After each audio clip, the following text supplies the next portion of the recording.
our Science on Screen series, which shows a film about technology, medicine, science, and certainly farming is a science, if not an art. And we ask experts in the field to come and talk about the issues in the film. So after the film, 3 people who I'll introduce to you will come on stage and we'll have a panel discussion about the film. And we've got 3 people who really come from a kind of a diverse background and who have diverse, they're involved in farming in diverse ways around here. So that's really all I have to say, except thank you very much for being here on this beautiful day when it seems like the growing season really is going to come. Enjoy the film.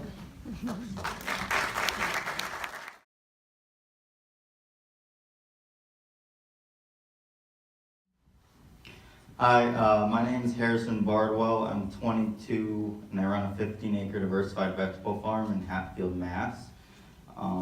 We do a lot of sustainable growing practices. We currently grow off a roadside farm stand. We're starting a CISA this season, and we like to work with the local community selling to other restaurants and bed and breakfasts.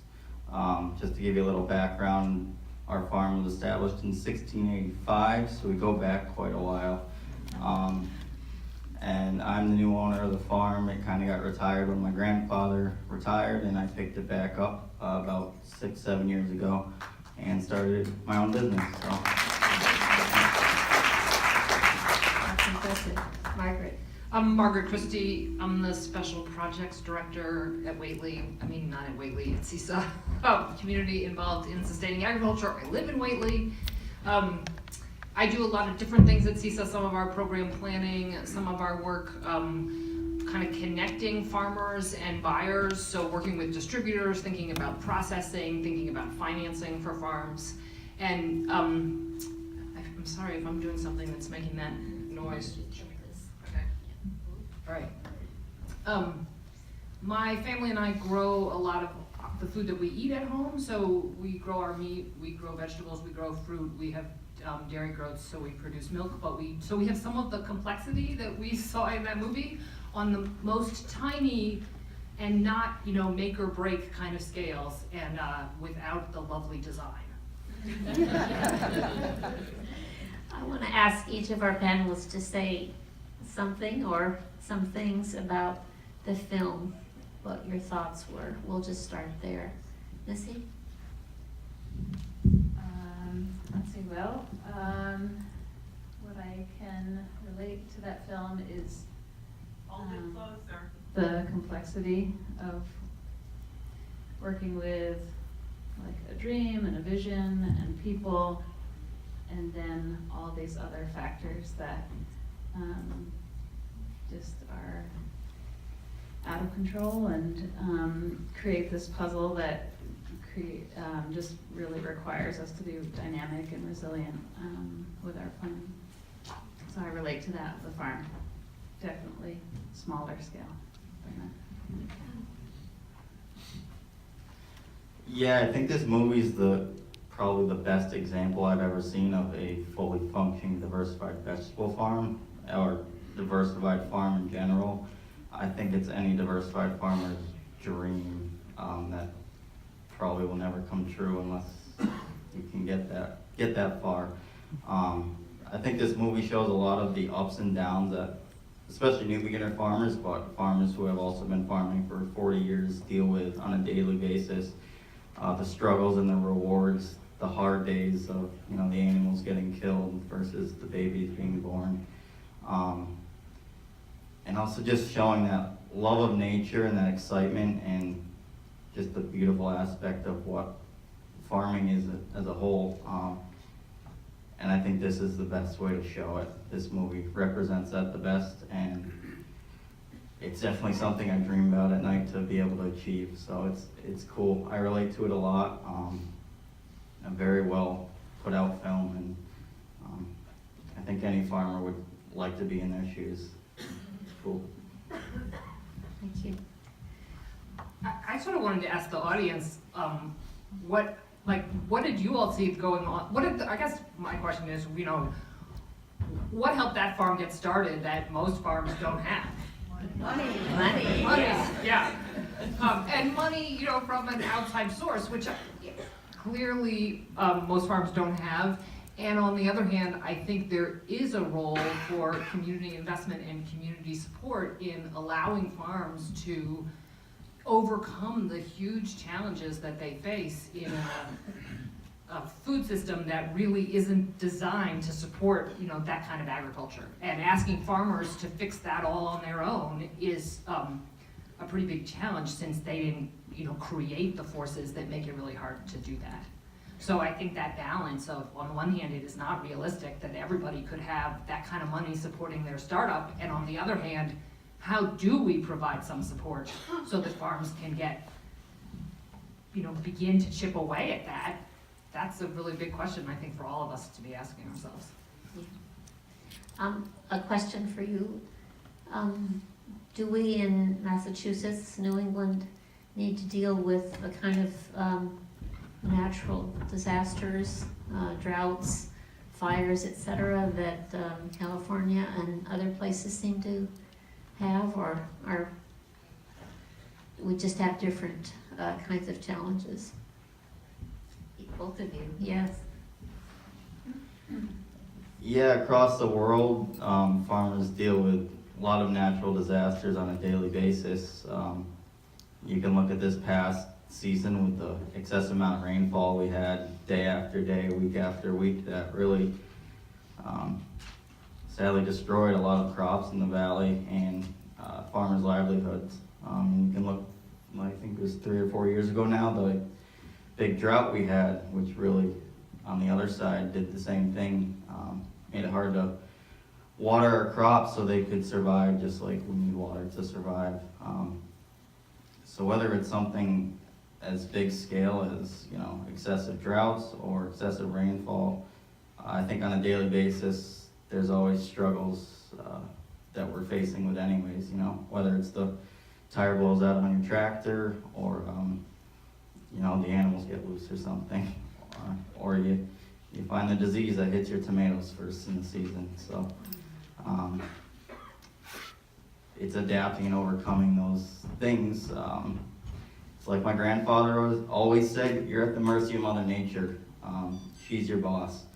And she kind of controls how you do things and what happens on a daily basis. So that's where we come in to adapt and overcome how we can get through those different things. Yes, to add to that, I think that's where a diversified farm with these different fluctuations of rain and no rain and wind is getting to be more and more of a factor. Even the heating degree days and the amount of sunlight, that was a huge factor of last year, not having enough sunlight for ripening. And certainly we've got some pollination issues with honeybee decline, and pest problems seem to be increasing, but bringing it back to having a diversified farm, like something's always gonna do okay. And I've been really thankful to have stuck with several different avenues, because there's always something that has a great year, so that keeps us going. Yeah, I think the only thing I would add to that is, like Harrison's grandfather said, like farmers have always dealt with weather, and our weather is changing, our climate's changing, and the fires and droughts that they're dealing with in California are getting worse, and the volatility of our weather and the extremes of both rainfall and drought are getting worse here because of climate change. It seems like to be a farmer, you need to be an optimist and to have a lot of energy. Yeah. Shall we open it up to questions from the audience? Anybody have a question or comment? Yes. The film did gloss over the amount of money necessary and what their return on the investment was and how they handled that large staff of people. So I'm just curious about what your reaction to that. as the farmers? Were you thinking this is a dream to have that much money, or where does it come from? Or I'm just curious what your reaction was to the money aspects of this, in the film particularly, not. Thank you. Let me just repeat the question. The film's really glossed over the amount of money that it took and really didn't address the return to the investors. So can you comment on that? And, you know, I guess the question is that a dream of yours or realistic, or where do you come out? I'll start with that. I have no idea how much that invested. It's far past what I would be able to comprehend as far as purchase of a land and the installation of that scale and that age. You know, planting those trees, they weren't little tiny trees. And I would say that my hunch is that crew that looked big, that was a tiny little sliver of what's working that land. I can't imagine. I mean, I saw maybe 25 different faces in that film, and I bet you it's a crew of 100 at least for them. And so as far as the money amount,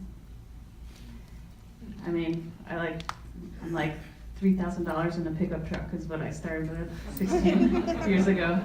And that's, yeah, I have no concept of how much that would take. Yep, farms are expensive to run, and it takes a lot of money and a lot of effort to start them from the ground up. I'm 6 years into business. Granted, I started with a lot more than a new beginner farmer would have. But every day I wake up wishing I had a little more to get going, or something new that I could do to new equipment, or another employee, another tool in my toolbox, just be able to get that extra step. And what they had given to them is just, like I said, it's a dream that probably a lot of people like us, you know, will never experience. That crew, yeah, like Nancy was saying, that's just a little small sliver to run an operation like that. I run 15 acres and I have, you know, 3 to 4 to 5 people daily in the heart of our season cranking out crops and harvest. There are what, over 200 acres or so of animals, tree fruits, vegetables, anything you can think of. So to run an operation like that is pretty extraordinary. It's something my head would never be able to handle, but again, something I wish I could do. So. Margaret? I don't think I have anything to add to that.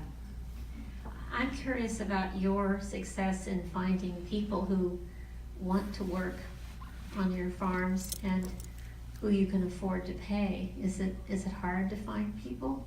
How do you find them and how do you keep them? Yeah, people don't want to work. People don't want to do labor anymore, and I think a lot of farmers are realizing that there's far and few between that want to go get their hands dirty or, you know, get paid minimum wage to be able to do that. And me personally, I don't have $1 million to pay everyone, you know, top notch, which I would like to do, because, you know, some people are really good at what they do and, you know, are worth more than $1. So it's hard to find labor. You kind of have to pick and choose and get what comes to you. I'm 6 years in, like I said, so I'm kind of building that workforce that maybe farms that are older already have established. So I might have a little more hurdles than you might have, but it's hard to find work. It's hard to find people that want to work, and there's few and far people in between that really support local sustainable agriculture. Your heart's got to be in it more than the money, and that's what farmers are. They do it for the love of it, not the investment, the money that comes out of it. So yeah, we have to work year after year with what we get handed to us and use it at the best of our ability, I think. And a lot of people have good employees versus bad, and you cope with that, you live and you learn, and figure out what works best. Missy? I definitely would agree that there's a learning curve with where you want to take your farm and the team you want to work with for it. Let's see, with the help of holistic management, those concepts.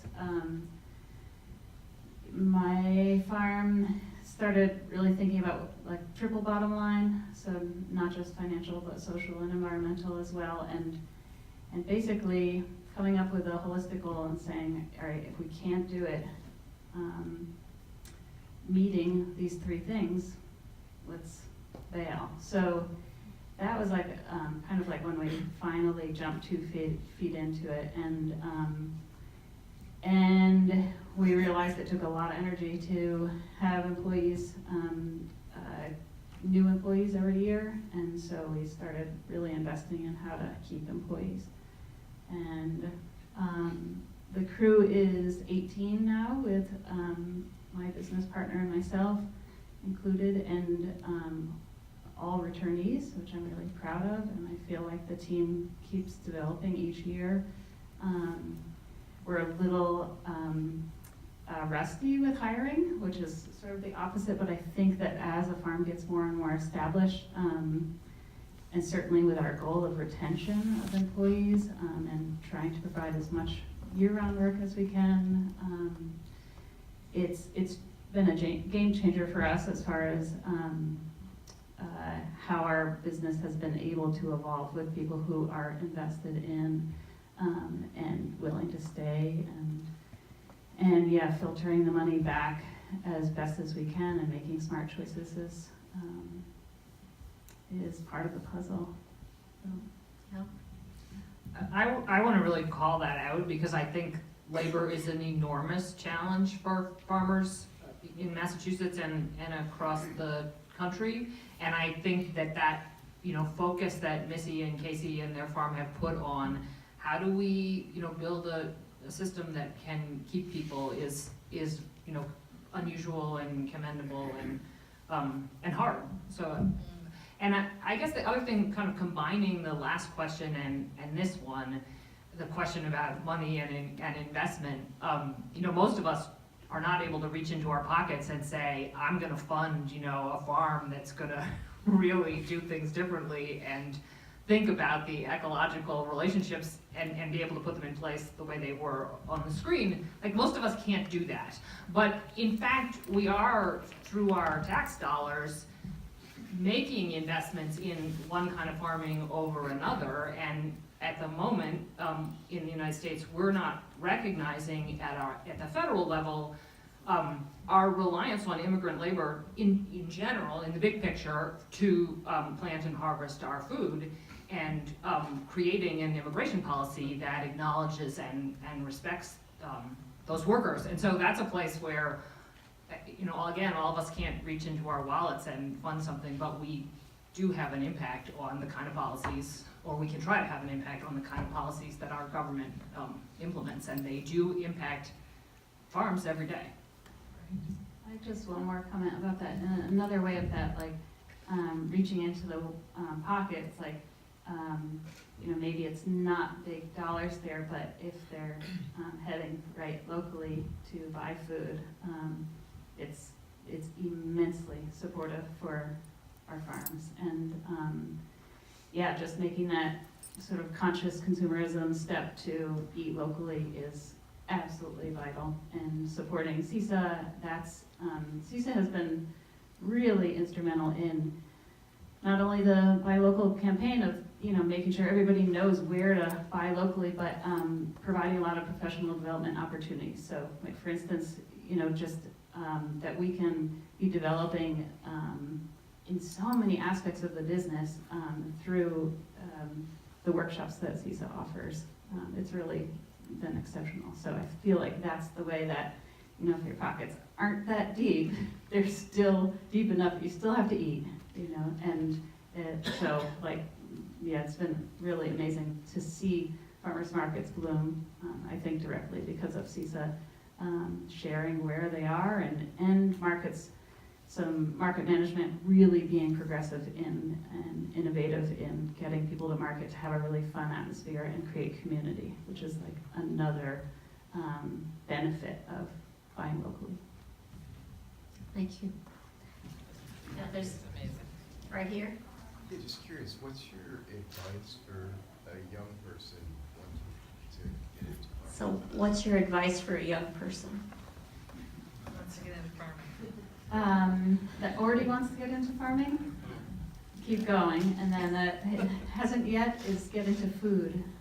And shop at farmers market and start preparing food and then start growing it yourself. Little plants, you know, a little What bit. in terms of either practical or academic education, like? Question was about practical or academic education. Mechanic? Yeah, I went to school for integrated natural resources and art, and I feel like it's exactly that. Did I know that? No. I'd say farming is something that you're not gonna learn sitting in the classroom. I started when I was 12 years old digging in my grandparents' garden, and that's what sparked me to, become a farmer. It wasn't because my farm's been in production for over 300 years. If you like playing in the dirt and the soil, if you like looking at nature, if you like the hot sun and the pouring rain, if you like working your tail off 12 hours a day, I think that's where it all starts. If you like that, I guess your life it'll carry you to where you want to be. And I went to Stockbridge, UMass, and the 2 years sustainable food and farming major, which was really my first education in agriculture. I can't say I've seen a lot of younger education in agriculture, unfortunately, which is something personally I want to see in school systems, elementary school systems. That farming is where your food comes from, and granted, a lot of kids around here know that their food comes from the fields around them, but you go to New York and you talk to a 5-year-old, they probably think it comes from the grocery store. And that's something I want to eliminate, because no one understands how hard it is to grow food unless you've actually seen it and been there. And I can't say you will live it, because we live it every day and you guys eat the food that we produce, but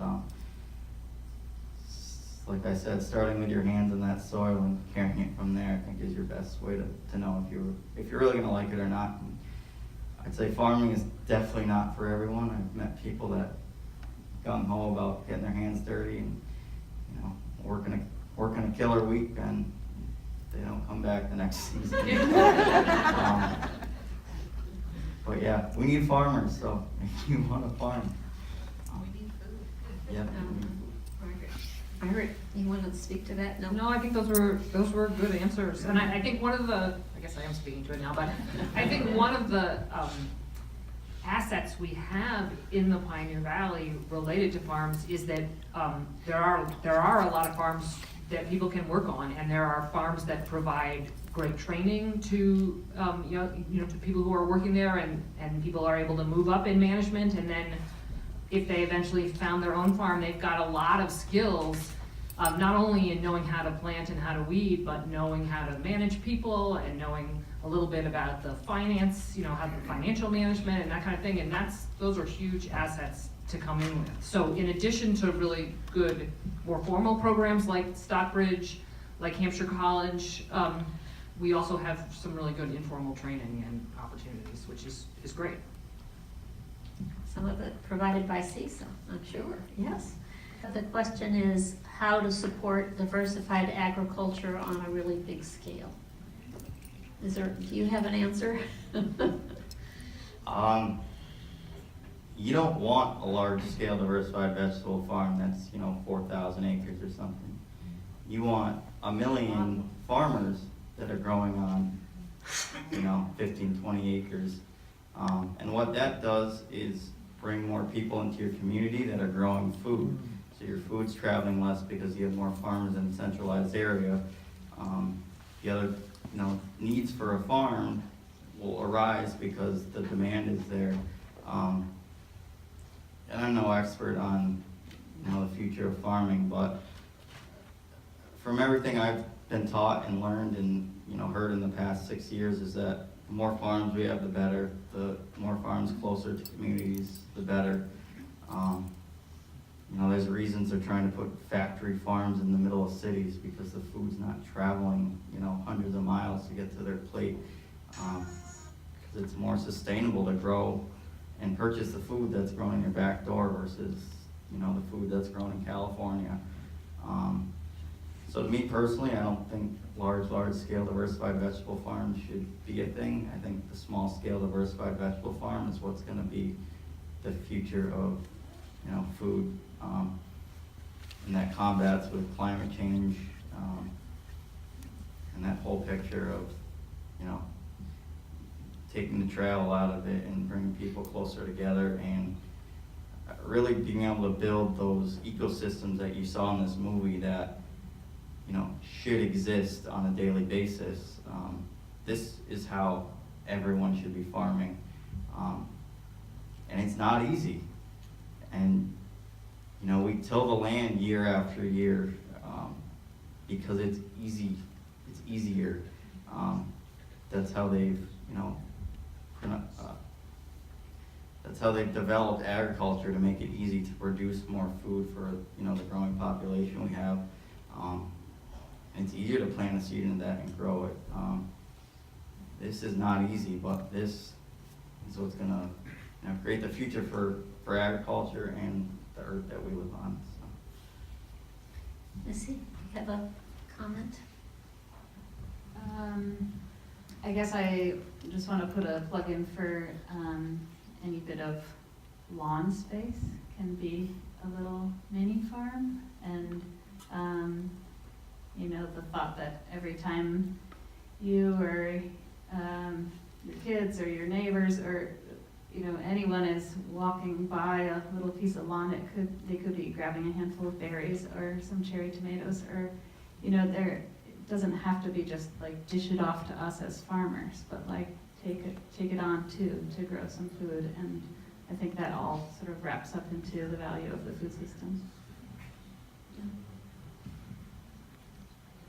I love that. I think those are both really great and important comments, and I'm gonna kind of zoom from Missy's like little corner in your backyard or on your street to like the big picture. And I used to say a lot that our food system is broken and that we all need to work on fixing it. And lately, every time I have a chance, I go and hear Leah Penniman, who farms at Soulflower Farm in New York State, and she says, our food system is not broken. Our food system is working exactly the way it was designed to work. Only that's not really working for us. It's working for a lot of other things that aren't benefiting all of us. And in particular, she has a really detailed, thoughtful analysis of how the way our food system works rests on the back of some fundamental, long-standing problems, beginning with the theft of land from the people who lived here first, and continuing through a very long tradition of exploiting the labor of the people who grow our food. So those are big, really long-standing problems, and they can make you feel like, getting to what you asked for, like how do we make that happen all over? It can make you feel like it's really hard, and at the same time, I think the solution, like building the farms on every corner and bringing them closer to the people, really address a lot of the big problems that we're facing right now. Things like climate change, they're not gonna be solved by local agriculture, but local agriculture is part of the solution for that.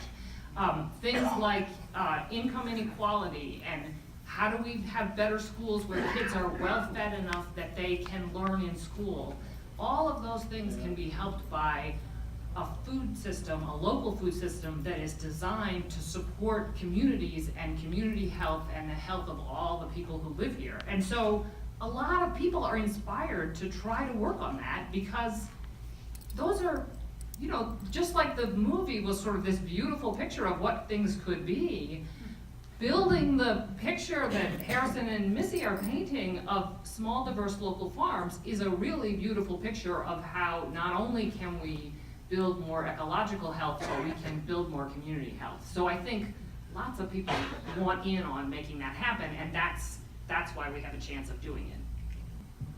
Yes.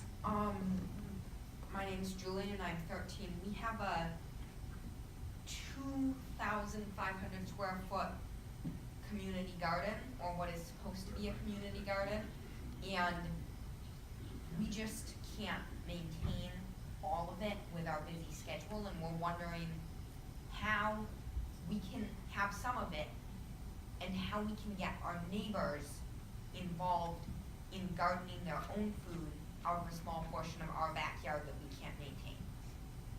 Because most of them already have little gardens of their own, but some of them don't, and how can we get them involved? So I love your big picture thinking and like involving other people. Yeah. I love that. I would say cover crop. So don't try to produce in that sort of like what's gonna go into my basket sort of way on a bunch of it, but cover crop it, and then your pollinators will come in, and your soil will be built, and that would be my suggestion. Not to say I don't want you to involve the others, but you know, perhaps a little of both. Yeah. And there's some good examples of community gardens that have been started in our region, and you might find some people connected to those efforts who would be useful to talk to. Up at Just Roots in Greenfield, they could be useful. At the Northampton Community Farm, and they have community gardens associated with that, so it might be useful to talk to them. And I just got an email about a community garden that used to exist in Greenfield and then ran into some troubles, and they're sort of starting it up again. And so give me your email address afterwards, and I'll see if I can find it and send it to you, and you might be able to connect with them too. And Franklin Land Trust as well. She said Franklin Land Trust. Okay, one more question, and then I think our panelists would be glad to talk with you in the lobby. Yeah, right here? Yes. What were some of the biggest challenges you came across that weren't weather related? What were some of the biggest challenges you came across that weren't weather related? Being a new beginner farmer, I run across them on a daily basis.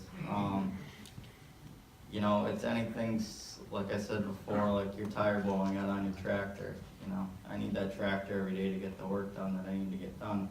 And it's bumps in the road like that, you know, in the moment, it's the worst thing that happened to you in that day, and, you know, your life's over kind of thing. But you also have to look bigger picture if it's just, you know, that small thing that happened to you. You know, other struggles or bumps in the road that I've had is,